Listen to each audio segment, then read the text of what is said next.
Donc, la question, c'est, chacun d'entre vous, grâce à ça, vous pouvez mieux connaître votre système de valeurs. Et j'ai mis en place une deuxième planche que je trouve assez compliquée.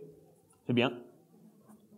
C'est bien, c'est du orange ça. Les trucs compliqués, c'est du orange parce que les oranges adorent les concepts complexes. Les oranges, c'est des scientifiques. Donc là, c'est la minute orange de la conférence. Alors, pour ceux qui aiment les concepts, là, vous avez ce qu'on appelle la fenêtre de Johari. Est-ce que vous connaissez vos valeurs? Est-ce que vous connaissez bien votre système de valeurs? Qui connaît bien son système de valeurs? Qui en est sûr, là, ici? Personne? Dans nos valeurs, nous avons les valeurs que je connais et les valeurs que j'ignore. Les valeurs que les autres connaissent de moi et les valeurs que les autres ignorent de moi. Alors, par exemple, j'aime bien que les autres sachent que je suis quelqu'un, tiens, que je suis généreux. Ça peut être sympa, non? Qu'est-ce que vous en pensez? J'ai envie que les autres pensent que je suis généreux. Du coup, je peux exprimer vers l'extérieur. J'ai aucun problème pour exprimer le fait que je suis généreux. Hop, hop, hop, hop, hop, hop, hop. Mais si j'exprime trop ma générosité, peut-être qu'ils vont abuser de moi. Peut-être qu'ils vont essayer de me piquer mon fric. Ah, vous voyez? En fait, on a tous ce système qui joue. Qu'est-ce que j'accepte, moi, de voir de moi? Bon, je suis plutôt économe, moi, comme garçon. Plus précisément, à Psynaps, j'ai la réputation d'avoir des oursins dans les poches. Est-ce que vous connaissez cette expression? C'est à chaque fois que je mets la main dans les poches, je me pique les mains avec les oursins. Mais ça, je ne veux pas le montrer aux autres. Moi, je veux faire croire que je suis généreux. Donc, en fait, j'ai mes valeurs de surface, celles que j'accepte de montrer aux autres. Et puis, j'ai mes valeurs cachées, celles que je veux garder pour moi. Pour moi, c'est important, par exemple, de vivre en sécurité. Mais est-ce que j'ai envie de montrer aux autres que j'ai peur? Vous voyez le jeu de valeurs? Ok, ça c'est relativement aux autres. Maintenant, relativement à moi. Parce que la question initiale, c'est je connais mon système de valeurs, j'en suis sûr. Connaissez-vous votre système de valeurs? Est-ce que vous savez comment vous fonctionnez en termes de valeurs? Et en fait, nous portons, chacun d'entre nous, quel que soit le travail qu'on a fait sur soi, de développement personnel, nous avons des valeurs en nous. Quand elles se présentent, nous tournons la tête de l'autre côté. Parce que nous ne voulons pas les voir. Pourquoi? Je ne sais pas, je m'en fiche. Là, on va parler de valeurs profondes. Nous n'en avons pas conscience. Donc, c'est les valeurs de notre inconscient. Et dans ces valeurs que nous vivons de manière inconsciente, il y a celles que les autres ne voient pas, et il y a celles qui sont assez difficiles à vivre, que les autres voient bien. Donc, autour de nous, il y a des gens qui savent des choses sur nous que nous ne savons même pas nous-mêmes. Ah, ça peut générer des disputes dans le couple, des disputes entre amis, ça peut générer beaucoup de problèmes. Moi, je te vois comme ça, mais non, je suis pas comme ça, j'accepte pas. D'accord?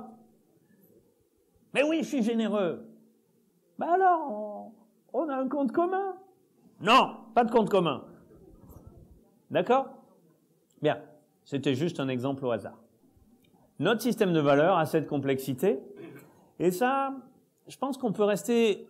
faut le garder au fond de nous-mêmes, cette idée, c'est quoi que vous pensiez de ce que vous savez de vous-même, il restera toujours une part cachée. Et c'est tant mieux, parce que ça donne un petit peu de piment à la vie. Alors je reviens ici.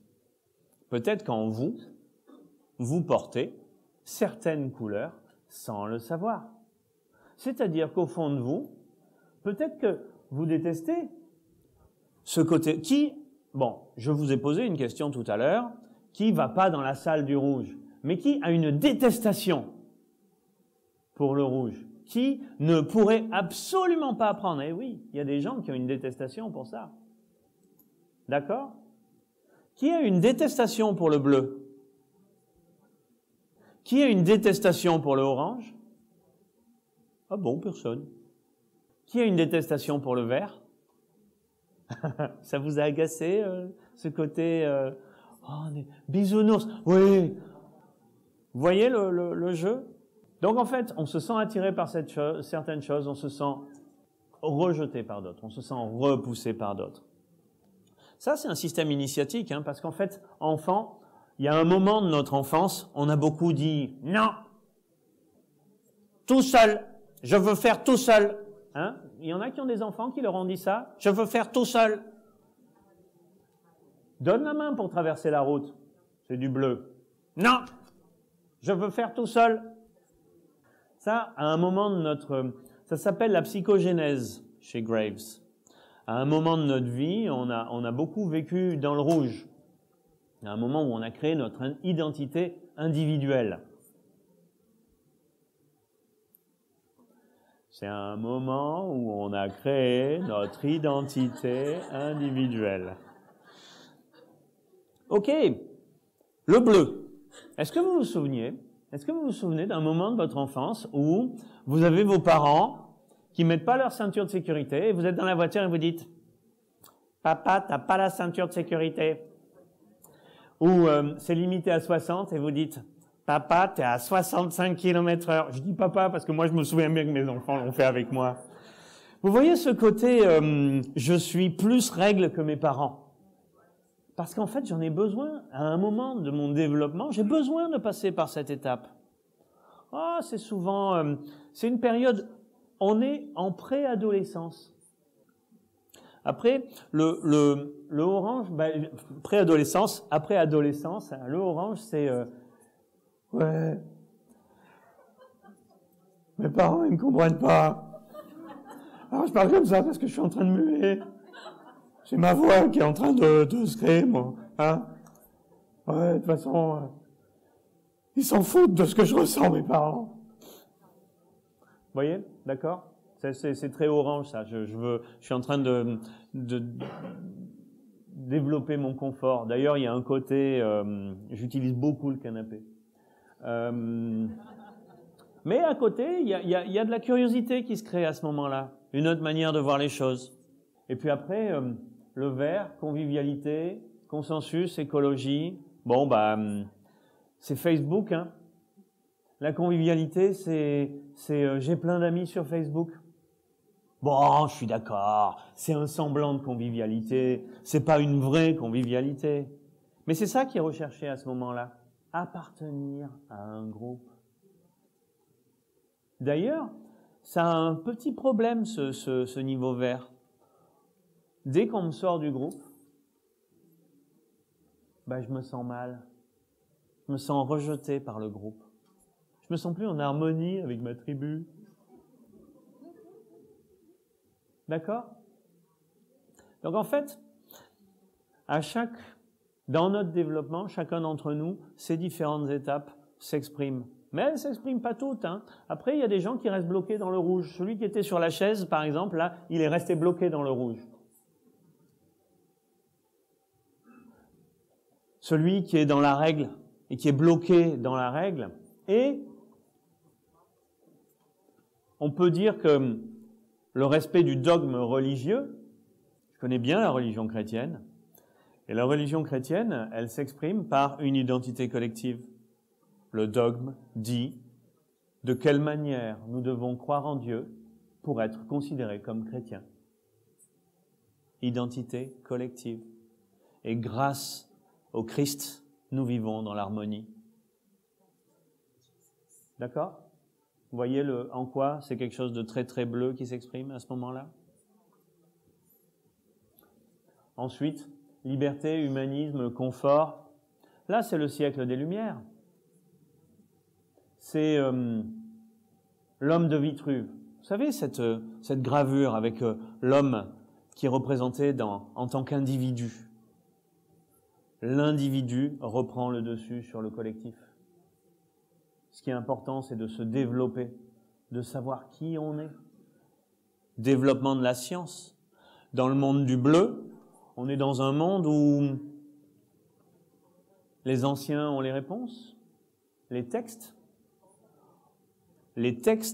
ont les réponses.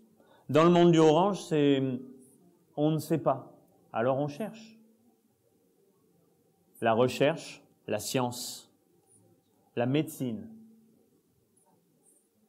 et le fric. Le vert, c'est « Ah, mais ce monde orange, consumériste, à outrance, est catastrophique pour la planète. » C'est important de penser écologie. D'accord? Vous voyez l'évolution? Donc en fait, il y a un chemin. Il y a un chemin. Il y a un chemin avec un ordre.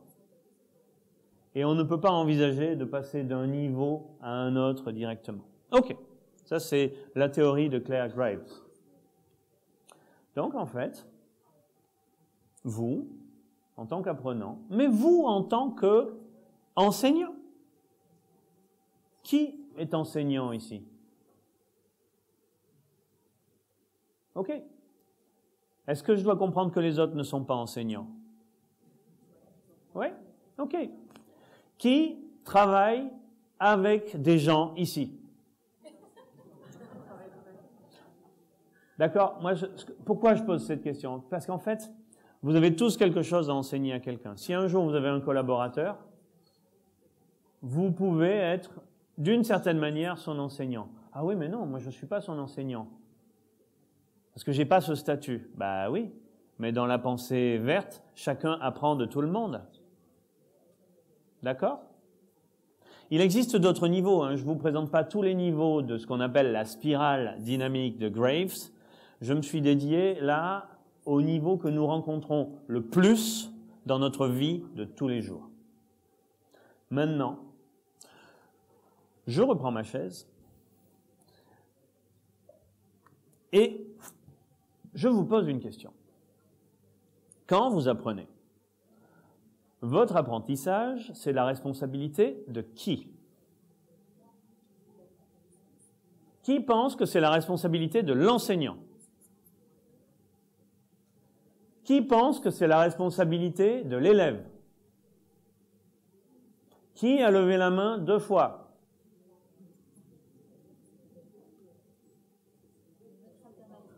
Ok, alors je repose la question. Vous voyez, c'est marrant parce que des fois, on fait un sondage et à la fin du sondage, les résultats changent. Qui pense que c'est de la responsabilité de l'enseignant? Ah, il y a plus de mains que tout à l'heure. Qui pense que c'est de la responsabilité de l'élève? Ok, d'accord? Vous comprenez le principe? En fait, vous avez un enseignant catastrophique. Est-ce que vous arrivez quand même à vous mettre in the mood for love? In the mood for learning. Est-ce que vous arrivez quand même à vous mettre, vous, élèves, dans une posture d'apprenant? Alors oui, c'est vrai. Lui, est-ce que vous avez envie d'apprendre des choses de lui? Eh bien oui, vous avez envie, mais vous ne le savez pas. Vous vous dites, c'est un gros... Je le déteste. Et pourtant, s'il y a une idée que vous pouvez lui piquer, d'ailleurs, je le trouve exemplaire en quelque chose. C'est si vous monteriez pas sur cette chaise pour vous mettre devant 50, 100 ou 1000 personnes. En ça, il est exemplaire pour vous. C'est peut-être d'ailleurs pour ça que vous ne le supportez pas.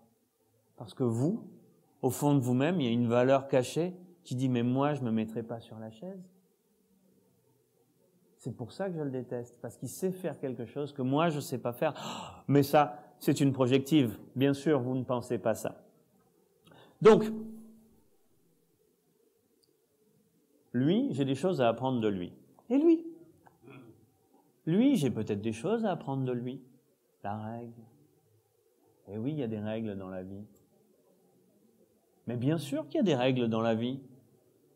Il y a des recettes, il y a des choses qui fonctionnent, il y a des choses qui ne fonctionnent pas. Et c'est intéressant de les connaître. Après, à vous de choisir si vous les respecterez ou pas. Mais ça peut être intéressant, quand on arrive quelque part, de savoir qu'il y a des règles pour arriver à rentrer en contact avec les gens qui les respectent. Un jour, je travaillais aux Émirats Arabes Unis et j'ai touché la tête de mon collaborateur. Et voilà, je vois des gens qui hochent la tête. Et mon collaborateur européen qui était avec moi, il me dit, mais fais pas ça, tu peux pas lui toucher la tête comme ça. Je fais, bah quoi, on est copains. Elle fait, oui, mais non, ici, ça se fait pas. Ah bon, très bien. Ok, maintenant je le sais. Ça peut être intéressant de connaître les règles. Très bien. Et puis lui, je pense que lui, sur le plan technique, sur le plan de la science, sur le plan des concepts, il y a beaucoup à apprendre de lui. Mais ça, c'est notre entraînement, c'est notre quotidien. Et puis l'autre là-bas, peut-être qu'on peut apprendre des choses sur le plan émotionnel de lui. Peut-être qu'on peut apprendre à générer plus de contacts avec nos interlocuteurs, plus de consensus, renoncer un petit peu à notre ego de temps en temps. Moi, je trouve qu'une personne complète, c'est une personne qui, de temps en temps, arrive à monter sur la chaise en disant « Me voici !» Là,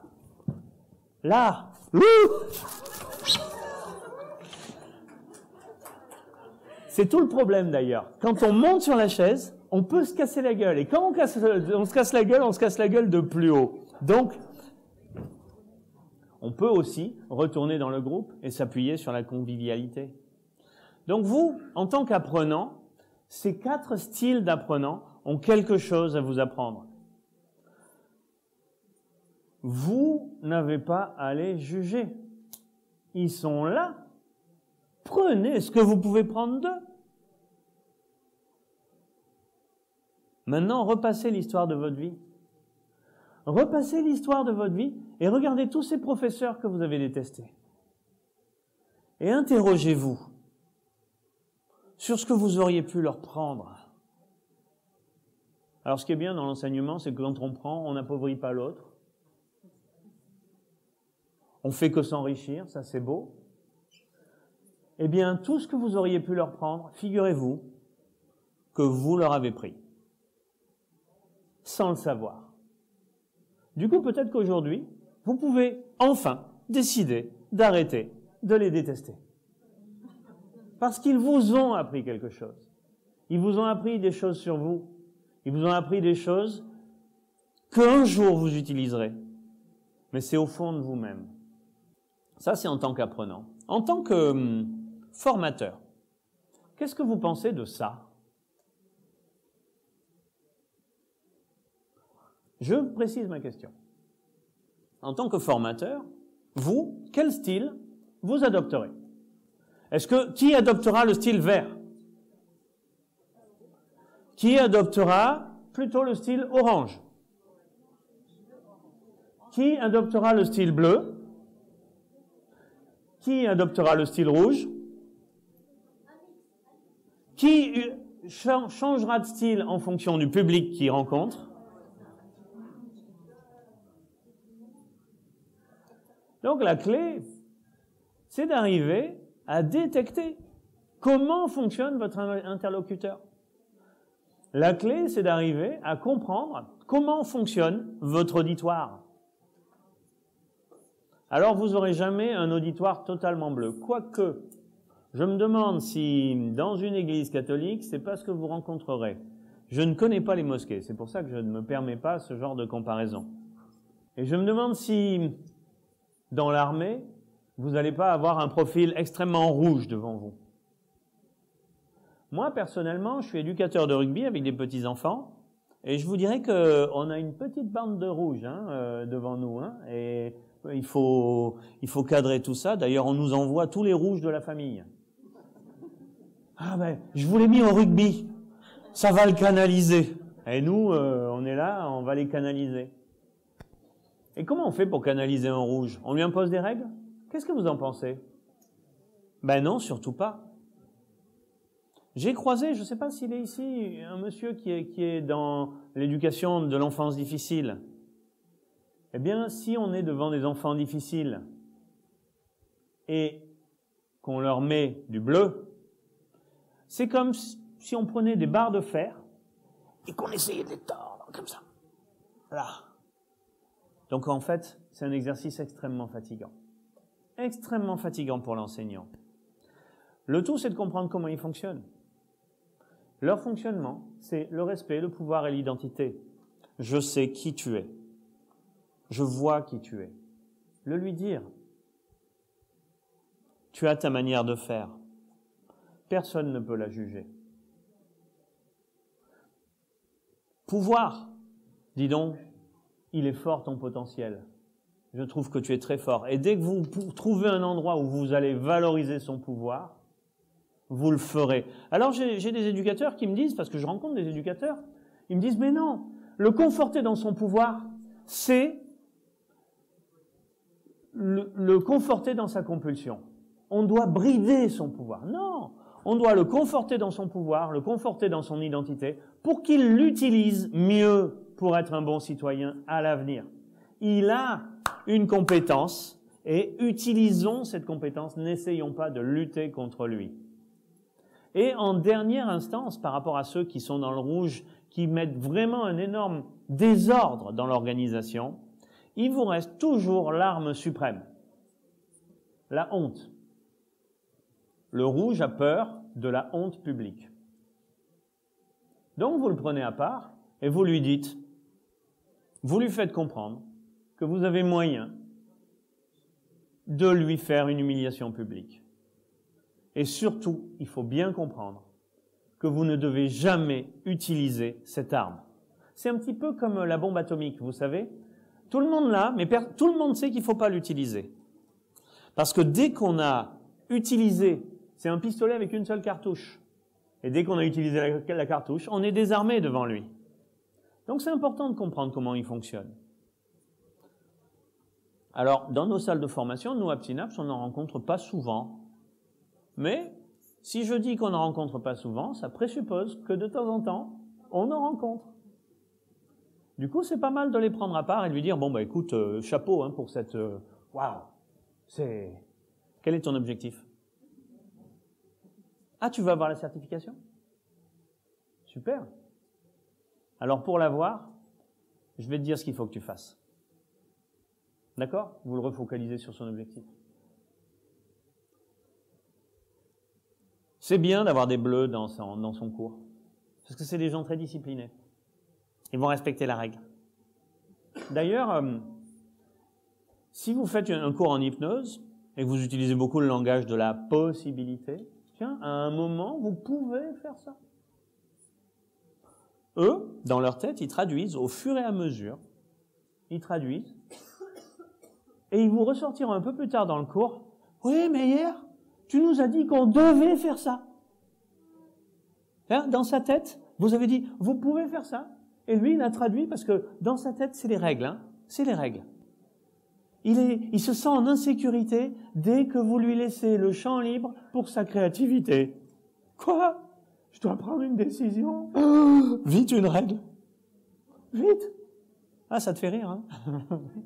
Vite une règle. Mais où est la règle? Je peux me tromper. Je vais être puni. D'accord? Vous voyez? Et du coup, il va falloir le conforter. Il va falloir l'aider par rapport à ça. Lui dire, il y a un moment, tu vas devoir prendre un risque. Et entraînez-le d'abord. Hein. Vous ne le mettez pas sur le plongeoir des 10 mètres le premier jour.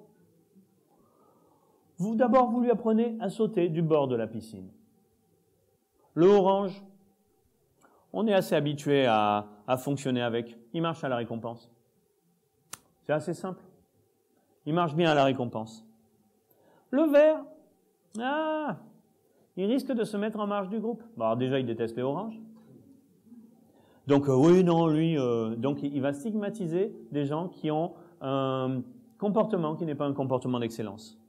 Oui, mais ce que tu dis là, c'est pas bon pour le consensus du groupe. Moi, de temps en temps, dans mes cours, je dis à une élève, bon, vous allez faire ça, c'est assez facile, vous allez tous réussir, sauf toi. Parce que toi, tu vas pas réussir. Et les gens, ils me disent, mais pourquoi tu dis ça? Vous verrez. Pourquoi je dis ça? Je dis ça parce qu'en fait, la personne est mismatch, elle a une programmation qui fait dire aux autres le contraire de ce qu'ils disent, et du coup, si je lui dis, toi, tu vas pas réussir, elle va réussir. Et il y a 15 jours, dans ma dernière formation, et je finirai là-dessus, il y avait une élève comme ça, elle était, on est tous partis faire de l'escalade. Elle était sur le mur d'escalade et elle était bloquée comme ça. Elle était bloquée, et tous les élèves du groupe se sont mis en bas du mur et lui ont dit, Alice, tu vas pas y arriver, tu devrais descendre tout de suite. Et elle a sauté sur le sommet du mur. il n'existe pas de langage d'excellence, il n'existe que des langages qui permettent d'atteindre des objectifs. Donc comment vous vous adapterez pour mieux apprendre de tout le monde? Comment vous vous adapterez pour mieux enseigner à tout le monde? Quels exercices vous mettrez en place pour conforter les gens dans ce qu'ils sont et pour les aider à avancer vers le niveau auquel ils aspirent à aller? Parce que Claire Graves avait une grande phrase, il disait « Mais nom de Dieu, les gens ont bien le droit de vivre dans le système de valeurs qui leur plaît le plus. » Je vous remercie beaucoup pour votre attention.